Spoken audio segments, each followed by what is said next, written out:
setan menipu Adam dan Hawa dengan curang. Gurur itu nipu. Jadi kalau ngaji nipu itu mulai dulu itu ya gurunya setan itu. Jadi Nabi Adam itu di surga dengan penuh limpahan anugerah. Buah apa saja ada, makanan apa saja ada, enggak bayar. Tempat mewah leg juga enggak bayar. Kalau Anda di hotel leg sedikit aja bayarnya minta ampun.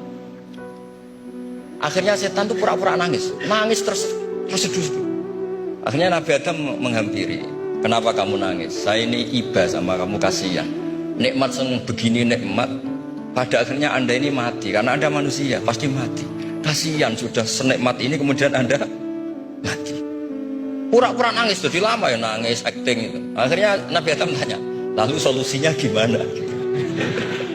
Ya terus setan tinggal numpangi. Hal adulluka ala syajaratil khuldi wa mulkil la yabla. Kamu mau tak kasih vitamin makan pohon khuldi? Nanti kalau kamu makan itu terus abadi. Jadi terus setan, Nabi Adam mulai ragu ya, tapi Allah melarang saya makan pohon khuldi itu, syajaratul khuldi itu. Kamu tidak usah cari tafsirnya, itu anggur apa ketela apa durian, itu namanya orang kurang penggawean. Itu gak penting. Ketika Allah tidak jelaskan detail itu berarti detailnya itu tidak penting. Kamu sok penting nyari itu apa ya? Allah saja tidak menjelaskan, kok kamu yang manusia mau menjelaskan. Akhirnya Nabi Adam tanya, apa betul Allah itu melarang saya makan itu? Terus Allah cerita, wa qasamahuma inni lakuma laminan nasihin. Terus setan itu cerita, demi Allah saya tahu info terbaru bahwa sekarang nggak apa-apa. Jadi hukum terbaru itu. Ini singkat cerita, Nabi Adam makan. Ketika makan, berarti setan salah karena menipu Nabi Adam, Adam salah karena makan pohon khuldi tadi. Apa yang terjadi? Allah manggil Nabi Adam. Adam, kenapa kamu makan itu? Bukankah pohon-pohon yang lain, buah-buah yang lain itu cukup? Kenapa kamu makan yang saya larang itu? Terus jawab Nabi Adam ini yang unik, yang kita harus bela Nabi Adam ila yaumil qiyamah. Wa izzatika ya Rabbi ma adzunnu anna ahadan yahlifu bika kadiban.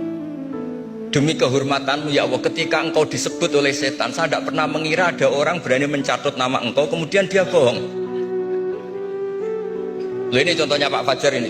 Sama temannya yang paling sering bohong itu dia nggak percaya, tapi meskipun sering bohong kalau dipanggil Pak Rektor, ngecek ulang apa enggak? Kalau kalimatnya dipanggil Pak Rektor, pasti nggak ngecek ulang. Meskipun teman yang sering bohong pasti langsung nyari Pak Rektor.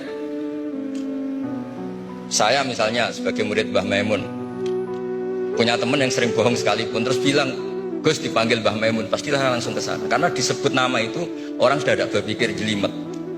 Ketika engkau disebut ya Allah, saya tidak pernah ngira ada orang mencatat nama engkau kemudian dia bohong. Sehingga Allah itu haru sama Nabi Adam. Makanya Nabi Adam itu diusir. Ini meneruskan ayat yang dibaca Mas Masjid tadi. Diusir tapi disangoni. Dam, secara prosedur hukum kamu harus saya usir karena kamu melanggar. Tapi tak sangoni, lucu kan? Tak sangoni. Kamu baca ini ya. jadi unik. Makanya ayatnya fatalaqqa Adamu mir Rabbi. Bukan kreasinya Nabi Adam. Kalimat itu bukan kreasi Nabi Adam, tapi hadiah sama Allah. Ini kamu secara laturan tak usir, tapi tak sangoni, ini dibaca nanti.